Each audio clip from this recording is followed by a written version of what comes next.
พ่อแม่พี่น้อง FC ผู้ติดตามทั้งหลายมื้อนี้อาตมาหรือว่าครูบาก็สิได้พาโยมพ่อโยมแม่ไปเบิ่งภาพบรรยากาศเข้มของหน้าวัดคุณวิเศษบ้านนาเมืองตะแขกแขวงขมวนบรรยากาศก็คือแบบว่าฝนตกใหม่ๆเนาะเอาไปเบิ่งนำกันว่าสิเป็นจังไดไปเบิ่งนำกันเลยเนาะอันนี้ก็จะเป็นบรรยากาศของทางเข้มของหน้าวัดคุณวิเศษบ้านนาเมืองตะแขกแขวงขมวนนะบางคนยังไม่เฮาที่สิพามาเบิ่งบรรยากาศก็คือบรรยากาศเข้มของซึ่งเพิ่นกำลังเฮ็ดกันเจือนไม้ครับพ่อแม่เฮ็ดกันเจือนแคมของรถโจ๊กก็กำลังแปลงทางขึ้นเพราะว่าฝนตกเฮ็ดกันเจือนเข้าฤดูฝนแล้วก็ค่อนข้างยากหน่อยนึงนะเพราะว่ามันเป็นตุ่มเขตแถว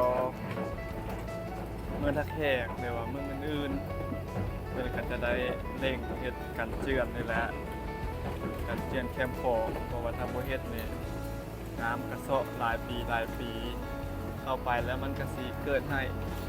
ดินเฮาห้อมเข้าเนาะโยมพ่อโยมแม่เพิ่นกำลังเร่งเฮ็ดไปฮอดพุ่นละท่าด้านหรือว่าทัดเมืองเก่าเนาะพระทัดเมืองเก่าเฮ็ดขึ้นมาจนฮอดหน้าเมืองขึ้นไปฮอดน้ำโดนขึ้นไปเรื่อยๆเนาะบ่ฮู้ว่าเป็นสิโจะอยู่บอนใดประเทศลาวเรากำลังมีการพัฒนาขึ้นไปเรื่อยๆเนาะโยมพ่อโยมแม่เป็นรถยกเพิ่น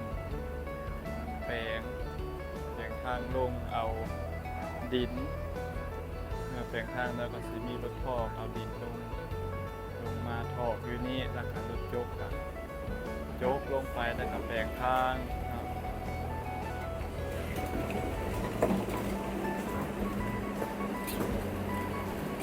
การพัฒนาบ้านเมืองเฮา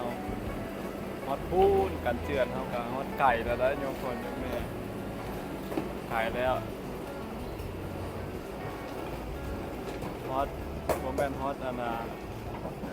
ห้วยปักพูนเนาะบ่จักนี่เนาะไก่แล้วเนาะกันเจือนเฮาเพิ่นกำลังเฮ็ดก็ดี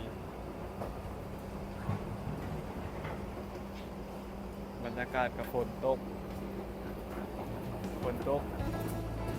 การเฮ็ดกับสิยากแน่เนาะว่าสิต้อง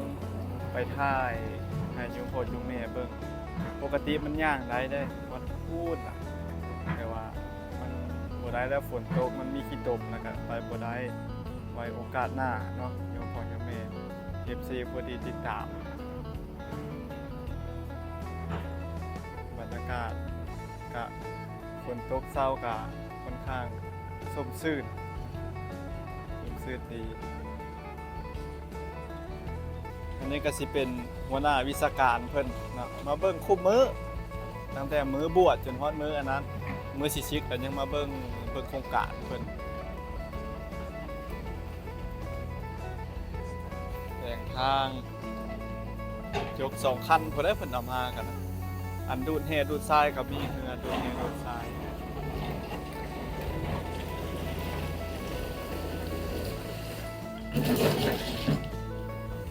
เป็นเพลงนะการส้มเซยเนาะประเทศเฮาถือว่ามีการพัฒนาสร้างสา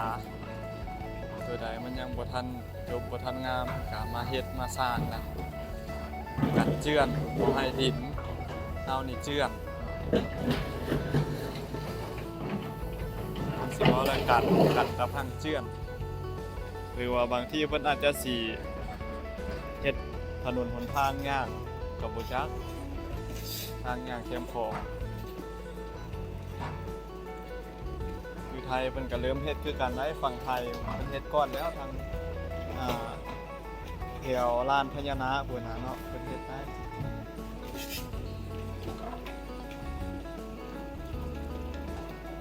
ไทยผู้ทหารกันยามเหนือกระเจ้า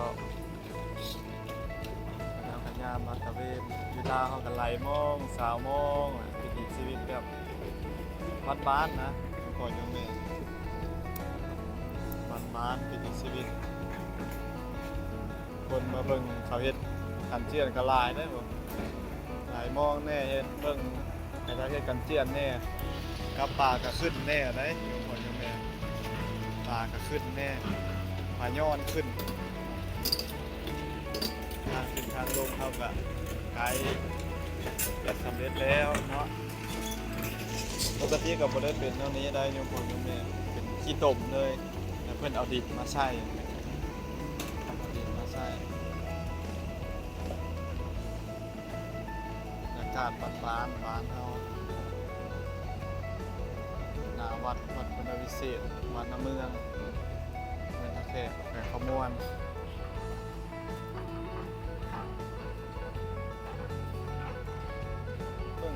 กันเจียนว่าการเฮ็ดแล้วเพิ่นเอาหินผู้มาถมเนาะหินผู้นี่อาศัยมันแข็งมันทนนี่เป็นก้อนคุรุโคโลอยู่ในนั้นแม่นหินผู้เลยอาศัยทนหยังทนเวลาน้ำมาแห้งกับยู่น้ำพัดกับบ่ไปเนาะอันนี้แหละอันนั้นทางไทยกับเจ้าเฮ็ดแต่ดนแล้วเนาะแต่ว่าของเฮากำลังพัฒนาค่อยเป็นค่อยไปเนาะก็ถือว่าไวอยู่เด้กับเจ้าเฮ็ดก็คือว่าประมาณเฮ็ดมาเขตวัดน้ำเมืองเฮาก็ประมาณ 2-3 เดือนนี่ก็ยังได้ส่ำนี้แต่โดนเนาะก็ถือว่าไวอยู่ถือว่าเพิ่นเฮ็ดอยู่ทางทันเก่าขึ้นมานี่ก็ถือว่าโดนแล้วแต่ว่าเขตนี้เพิ่นก็หามาเฮ็ดวิถีชีวิตก็ทางเขตบ้านเมืองพี่ก็ไหลมองหาปลาแต่เก่าก็เฮ็ดสวนทางเขตโป่งนี่แต่ว่าเพิ่นเฮ็ดกันเจือนแล้วก็บ่ทันได้เฮ็ดสวนเฮ็ดบ่ได้คันเพิ่นเฮ็ดบ่แล้วเพิ่นสิเฮ็ดได้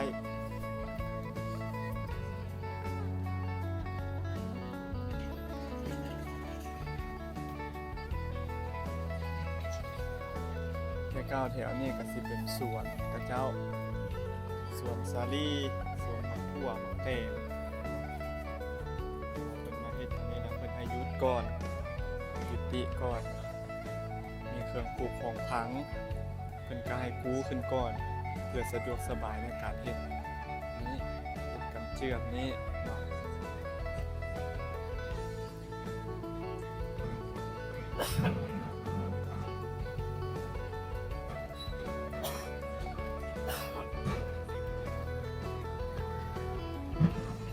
ตกเนี่ยปลาขึ้นเนี่ยกระเจ้าลงมาหาปลาเนี่ย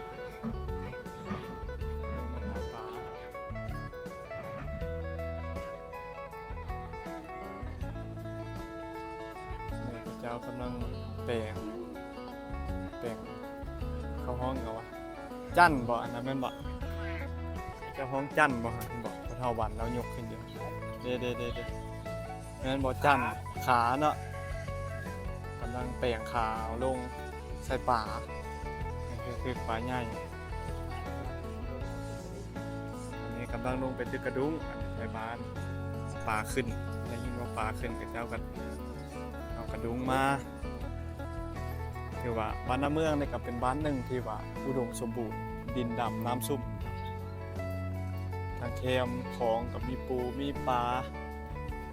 อยู่ทางแคมตะดิ่งนี่ก็มีพักมีหญ้าเข้าไปในป่าก็มีเห็ดถือว่าอุดมสมบูรณ์นะบ้านน้ำเมืองเฮาอุดมสมบูรณ์เฮ็ดให้ใส่หน้าก็ได้หน้าสองหน้าดูหน้าแซงแน่หน้าปีแน่ในบ้านน้ำเมืองเฮาการตั้งบ้านเพิ่นก็พาเฮ็ดพาทำเฮ็ดหน้าแซงพาเฮ็ดได้คะแนนดุคะแนนมั่นบ้านเฮาปลูกผังแต่เก้าทางพุ่นก็สิเป็นสวนสาลี่กับเจ้าได้ทางพุ่น เนื่องจากโครงการป้องกันตะพังเจือนนี้มาก็ได้หยุดก่อนน้ำคลองเขาก็ขุ่นเนาะขุ่นย้อนว่าเนื่องมากกับฝนตกแน่ฝนตกน้ำจะเทิงไหลลงมาแล้วก็น้ำขี้ตมก็จะเฮ็ด กันเจือนนี่แน่กับโปรจักเนาะอันนี้บ่แม่นน้ำฟองบ่อันนี้โอ้ยน้ำฟองมาเบิ่งโอ้น้ำฟองตีอันนี้เข้าตะพังนะครับ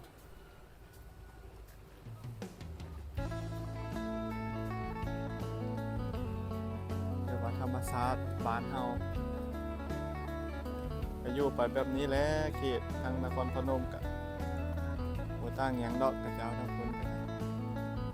เขตเจริญกับเจ้ากับเฮ็ดหลายเหตุการณ์เฮาก็คือการเขตเจริญเฮ็ดหลายเหตุการณ์ก็สิเป็นท่าด้านเป็นแถวพวกเจ้าแถวนี้มากับปลูกฝังเลี้ยงสัตว์หาปลาเนาะโยมพ่อโยมแม่เฮาวิถีชีวิตแบบบ้านๆแบบบ้านๆกินง่ายอยู่ง่ายบ่ได้สิเฮ็ดทุกข์เฮ็ดยากปานนั้นเนาะอยู่บ้านเฮาอยู่บ้านเฮาสบายใจสุดละยามปลาได้กินปลายามนาได้กินข้าวยามเฮ็ดได้กินเฮ็ดพ่อแม่ครูบาอาจารย์อยู่วัดอยู่ว่าเฮาก็อยู่เพราะว่าเป็นค่อนข้างบ้านอุดมสมบูรณ์กินอยู่ก็อุดมสมบูรณ์อยู่ปลาหน้าน้ำข้าวน้ำสามปลาผักห่างอ่างหญ้ามีครบได้ไม่ยังอันนะคืออารมณ์บ่หรือว่าไม่ยังหรือว่าน้ำบ่นี่ขอนไม้เนาะรถยกเพิ่นก็สิแล้วเบิดโมงเพิ่นแล้วเพิ่นก็อยากขึ้นได้รถยกกันนะเนาะหอนโมงเพิ่นละเด้อยากขึ้นมาแล้วป่านนี้งั้นสิพาไปเบิ่งหลายบ่อนอยู่แต่ว่ามื้อนี้ฝนตกแน่โยมพ่อโยมแม่ก็เลยบ่ได้พาไปอันนี้ก็แม่นวิถีชีวิตของชาวเมืองท่าแขกบ้านนาเมืองก็สิเป็นประมาณนี้โยมพ่อโยมแม่วิถีชีวิตก็ไหลมองหาปลาจุดประสงค์หลักก็แม่นไหลมองหาปลานี่แหละอาชีพของแถวบ้านนาเมืองนะแถวบ้านนาเมืองของพวกเราไหลมองหาปลาปลูกฝังเลี้ยงสัตว์ปลูกข้าวไถนาเครื่องปลูกของฝังในป่าได้ดงหาเฮ็ดยามเฮ็ดกันหาเฮ็ดเนาะแต่ว่ายามปลาก็ลงคลองนี่แหละนี่น้ำคลองที่ว่าให้โยมพ่อโยมแม่ได้เบิ่งแต่ว่าปีนี้พิเศษแน่เพราะว่าทางภาครัฐคันเทิงพ่อแม่ทางอยู่เบื้องเทิงคุณเพิ่นได้ให้มีโครงการโครงการตะพังเจือนกันตะพังเจือนทั้งหมดปกติก็สิมีส่วนของพ่อแม่ประชาชนปลูกสาลีปลูกผักเดี๋ยวนี้นะเพิ่นปีนี้พิเศษแล้วเพิ่นให้หยุดก่อนเพื่อว่าเฮ็ดโครงการกันตะฟังเจือนคันว่าเฮาบ่มีโครงการตัวนี้ละหลายปีมาแล้วมันสิเจือนได้โยมพ่อโยมแม่คือจังตากองเพิ่นเอาซ่องให้เบิ่งถ้าบ่มีขี้หินผู้ดินพาบ่มาทอกมา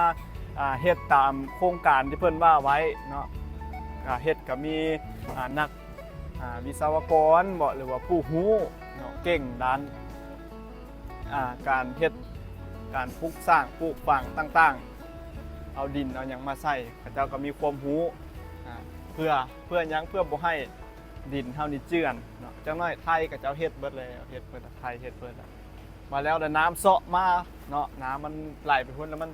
ตะพังเขาเจ้าพันแน่นาถาวรเนี่ยตีมาทางเฮาบ่มีหยังที่ดินโลโคนะโยมพ่อโยมแม่มันก็สิเฮ็ดให้ดินทางฝั่งเฮานี่เจือนลงเฮ็ดให้หมดไปแต่เก้าอยู่กลางผู้ใดดินเฮาได้โยมพ่อโยมแม่เอ้ยพี่น้องฝั่งสปป.ลาวเฮา FC อยู่กลางพุ่นดินนี่กลางคลองพุ่นใดมีดอนอีกแต่เก่าเขาห้องเพียงดอนไข่บ่หยังผู้เกิดก่อนเพิ่นสิฮู้ดอกเฮากันรุ่นหลังฟังความเพิ่นเว้าเนาะมีดอนเลยฮะเด้ดอนนั้นก็สิยาวมาพี่ละ มาแถวเฮาพี่น่ะดอนอันนั้นก็ได้แต่ว่าเนื่องจากหนึ่งก็คือว่าหั่นแหละเนาะทุกสิ่งทุกอย่างมันบ่เที่ยงแท้แน่นอนเกิดขึ้นแล้วตั้งอยู่ก็ดับไป